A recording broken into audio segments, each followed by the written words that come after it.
بسیار جوانان امروز شکار خود ارضایی شدن. میفهمین چی میگم؟ خود ارضایی، استمناء، یا بسیار ساده تر من عفت کلام را رعایت کرده باشم، اون همین است که کسی با دست خود شهوت خود را بیرون بکنه. فهمیدین الان؟ شکار خود ارضایی شدن. عزیز من، تو پشت درمان میگردی، بسیار جوانان میگوین ما در بدن هستیم، به این مرض معتاد شدیم. جناب مولانا راهی بیرون رفت وجود دارد. بله عزیز من، راهی بیرون رفت وجود دارد. خودت اگر انتخاب بکنی، خودت اگر از این نسخه استفاده بکنی، امروز بیرون میشی. در چند دقیقه میتوانی از این معتادیت و از این مرض مهلک که گناه هست، نارضایتی الله هست، نارضایتی رسول الله هست، بدنت را تکه و پارچه میکنی، تمام سیستم های بدنت از منفعت گیری جام میماند، زیبایی های چهرهت زشت میشود. اگر میخواهی از این نجات پیدا کنی، آسان است. اون همین است که ببین چی تو را به این سمت میکشاند. موبایلت، کامپیوترت، رفیقت، نگاهت، چی تو را به این سمت کشانیده است. خوب توجه بکن، میبینی که اگر موبایلت که در خلوت میروی تو را به این سمت کشانیده، در خلوت موبایلت را بیرون نکن از جیبت. اگر کامپیوترت فیلمهای مبتذل تو را به این سمت کشیده، استفاده اش نکن. اگر رفیق تو را به این سمت دعوت داده، ترکش بکن. اگر نگاه ها تو را به این سمت کشانیده، ترکش بکن و در ضمن از که کمک بیر با آواز بلند. جوان، این خیلی خرابت میکنه. جوان، این باور بکن خیلی به ارزشت میکنه. جوان جرأت را از تو میگیرد. جوان زیبایی چهره را از تو میگیرد. قوتت از بین میرود. دست و پایت لرزه پیدا میکند. جوان، اللهت را ناراض میکند. بیا دست از اینها برداری. این خود ارضایی در حقیقت دفن کردن خود انسان رو با دست خودش است. پس نگو که نمیشود.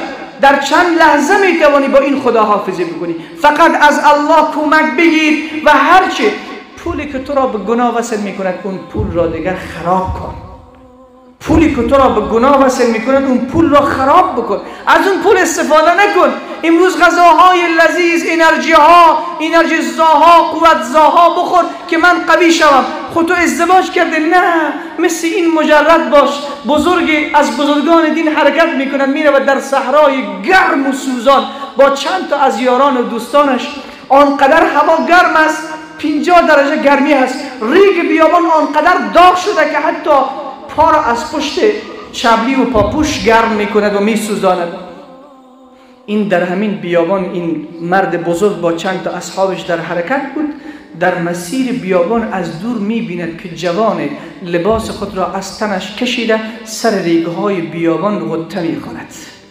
سر ریگهای بیابان غطه میزند. ای کاش خدا ما را هم مثل این جوان بگرداند.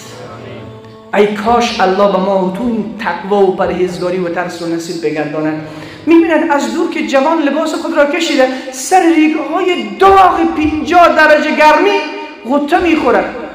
این بزرگ نزدیکتر و نزدیکتر شد. وقتی جوان دید که جماعی میآیند، لباس خود را پوشید.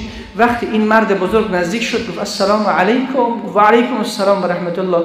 گفت جوان، ما از دور حالت عجیب است تو دیدیم، تو سر این ریگهای گرم بیابان غطه میخوردی، چطور تحمل میکردی؟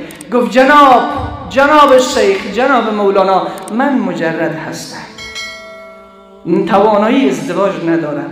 هر وقتی که در وجود من محبت گناه رشد میکند، هر وقتی که میخواهم به سمت گناه بروم، میآیم بدن خود را برهنه میکنم، سر این ریگهای گرم بیابان میخوابم که آیا تاب و توان و طاقت این گرمی را دارم یا ندارم. ای بزرگوار، این را بدان که این آفتاب این اندازه فاصله دارد از زمین، ولی از اون فاصله این اندازه این زمین را گرم کرده که وقت من جسم خود را سر این ریگهای داغ بیابان می اندازم، تحمل من طاق می شود، نمی توانم تحمل کنم، زود بلند می شوم. از این می ترسم که روز قیامت آتش جهنم در بدن من وصل می شود. آتش جهنم به بدن من وصل می شود. این را اندیشیدی، فکر کردی که در گرمای سوزان بتوانی بدنت را برهنه کنی و به ریگهای گرم بیابان یا در سنگها غطه بزنی و جسم خود را وصل بکنی، در حالی که اون اندازه فاصله دارد این آفتاب. این آفتاب نورش چی است؟ آتش جهنم شوخی نیست عزیز من. گفت هر وقتی که می آیم پوست های خود را به این ریگ بیابان می مالم، می بینم که طاقت ندارم، به سمت آسمان نگاه می کنم که خدایا خودت دست مرا بگیر، خدایا منو آلوده نکن که من از آتش جهنم تو ترس دارم. عزیز من، اگر این تقوا امروز در وجود من و تو می بود، اگر این تقوا در وجود جوان من و تو می بود، اگر این پرهیزگاری و خداشناسی و خدا ترسی را من و تو می داشتیم، آیا قرآن من و تو را آتش می زدن؟